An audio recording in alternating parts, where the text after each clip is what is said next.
Middle east में तनाव एक बार फिर बढ़ता हुआ दिखाई दे रहा है। ईरान ने अमेरिका और इजराइल को कड़ी चेतावनी दी है। ईरान के सुप्रीम नेशनल सिक्योरिटी काउंसिल के सचिव मेजर जनरल मोहसेन रज़ाई ने कहा है कि अगर अमेरिका ने ईरान की कथित नाकेबंदी और आर्थिक दबाव जारी रखा तो हालात एक भीषण युद्ध की तरफ बढ़ सकते हैं। उन्होंने यह भी चेतावनी दी है कि ऐसी स्थिति में ईरान पूरे क्षेत्र में मौजूद अमेरिकी ठिकानों और उसके आर्थिक हितों को निशाना बना सकता है। ईरानी राज्य समाचार एजेंसी IRIB के मुताबिक अल मनार को दिए गए एक इंटरव्यू में मोहसेन रज़ाई ने इजरायली प्रधानमंत्री बेंजामिन नेतन्याहू को लेकर भी बेहद कड़ा बयान दिया। उन्होंने कहा कि अगर तनाव दोबारा बढ़ता है तो नेतन्याहू को इसके गंभीर परिणाम भुगतने पड़ेंगे। नेतन्याहू की नीतियों की वजह से इजरायल के लिए स्थिति लगातार मुश्किल होती जा रही है। ईरानी अधिकारी ने उन दावों को भी खारिज कर दिया जिसमें कहा गया था कि ईरान अमेरिकी राष्ट्रपति डोनाल्ड ट्रंप के बेटे को निशाना बनाने की साजिश रच रहा है। रज़ाई ने ऐसे आरोपों को गलत बताते हुए इसके लिए इजरायल को जिम्मेदार ठहराया। उनका आरोप है कि इस तरह की खबरों के जरिए ट्रंप पर दबाव बनाने और उन्हें डराने की कोशिश की जा रही है। ईरान की तरफ से यह बयान ऐसे समय में आया है जब तेहरान और वॉशिंगटन के बीच पहले से ही कई मुद्दों को लेकर तनाव बना हुआ है। आर्थिक प्रतिबंधों और दबाव की रणनीति को लेकर दोनों देशों के बीच टकराव लगातार बढ़ रहा है। मोहसेन रज़ाई ने लेबनान को लेकर भी इजरायल को चेतावनी दी। उन्होंने कहा कि लेबनान में इजरायल की ओर से कोई नया कदम उठाया गया तो उसका जवाब दिया जाएगा। ईरानी अधिकारी ने दावा किया है कि अगर संघर्ष दोबारा शुरू होता है तो ईरान पिछले युद्धों की तुलना में अलग तरीके से जवाब देने के लिए तैयार खड़ा है। यानी ईरान का संदेश साफ है कि अगर सैन्य तनाव दोबारा बढ़ा तो संघर्ष केवल ईरान और इजरायल तक सीमित नहीं रहेगा बल्कि पूरे क्षेत्र में इसका असर साफ साफ दिखाई दे सकता है।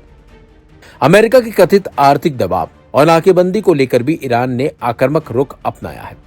रज़ाई ने कहा कि अगर नाकेबंदी जारी रहती है तो ईरान अमेरिका आर्थिक हितों को निशाना बनाने की क्षमता रखता है। उन्होंने दावा किया है कि संघर्ष विराम की अवधि के दौरान ईरान ने बड़ी मात्रा में तेल का निर्यात किया और आगे भी आर्थिक दबाव का जवाब देने के लिए तैयार खड़ा है। इस बढ़ते तनाव के बीच कतर ने कूटनीतिक मोर्चे पर सक्रियता बढ़ा दी है। कतर के प्रधानमंत्री मोहम्मद बिन अब्दुल रहमान बिन जासिम अल थानी ने तेहरान पहुंचकर ईरानी राष्ट्रपति मसूद पेज़ेश्कियान से मुलाकात की। बैठक में ईरानी राष्ट्रपति ने कहा कि कुछ घटनाएं ऐसी हुई हैं जिन्हें स्वीकार नहीं किया जा सकता, लेकिन ईरान और कतर मित्र देश हैं। उन्होंने ये भी कहा कि ईरान युद्ध को फैलाना नहीं चाहता और बातचीत के जरिए विवादों को सुलझाने का समर्थन करता है। वहीं कतर के प्रधानमंत्री ने भी साफ कहा कि क्षेत्र में स्थिरता, सुरक्षा और आर्थिक शांति बहाल करने का सबसे बेहतर रास्ता कूटनीति है।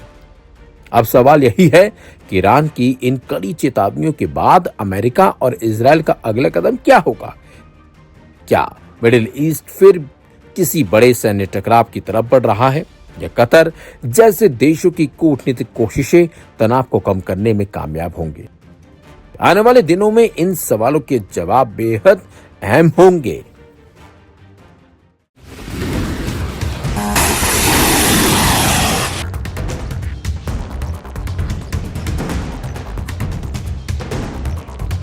ईरान को झुकाने के लिए हर हथकंडा अपनाने वाले अमेरिकी राष्ट्रपति डोनाल्ड ट्रंप को बड़ा झटका तब लगा जब चीन ने अमेरिका के एक तरफा प्रतिबंधों को मानने से साफ तौर पर इनकार कर दिया।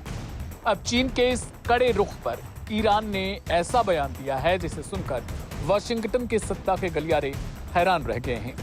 ईरानी संसद के स्पीकर मोहम्मद बाकर गरिबाफ ने अमेरिकी दबाव को खारिज करने वाले चीन के सैद्धांतिक रुख का खुले दिल से स्वागत किया है।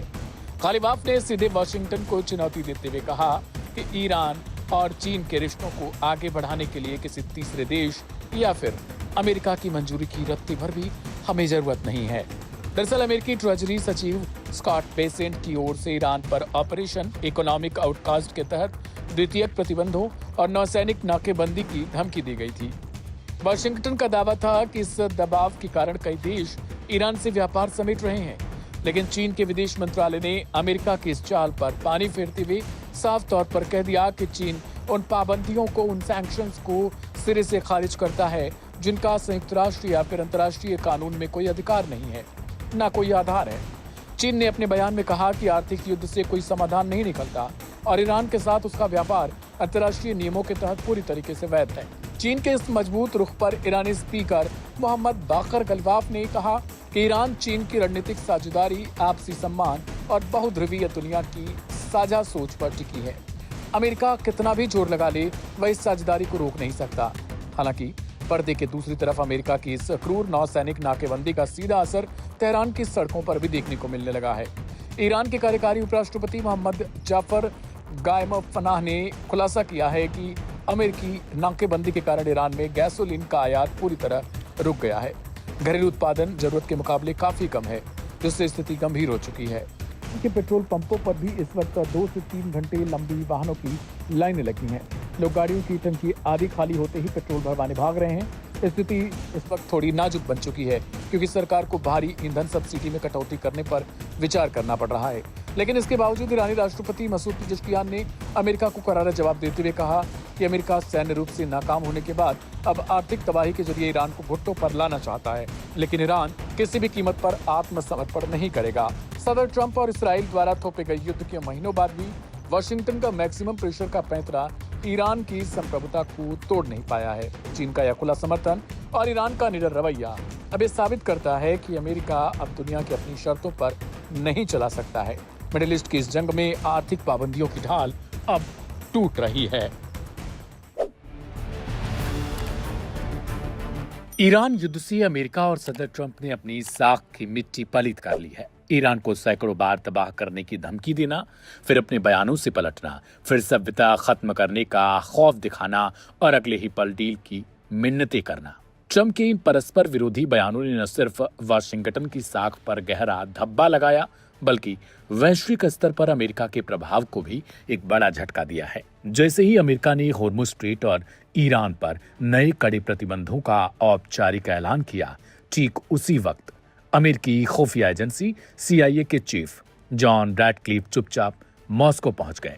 लेकिन इंटरनेशनल मीडिया रिपोर्ट्स के मुताबिक वहां अमेरिकी साख को एक और करारा झटका लगा, जब रूसी राष्ट्रपति व्लादिमीर पुतिन ने CIA प्रमुख से सीधी मुलाकात करने तक से साफ तौर पर इनकार कर दिया। मंगलवार 25 अगस्त को CIA के नए निदेशक जॉन रैडक्लिफ एक बेहद गुप्त मिशन पर मॉस्को पहुंचे थे।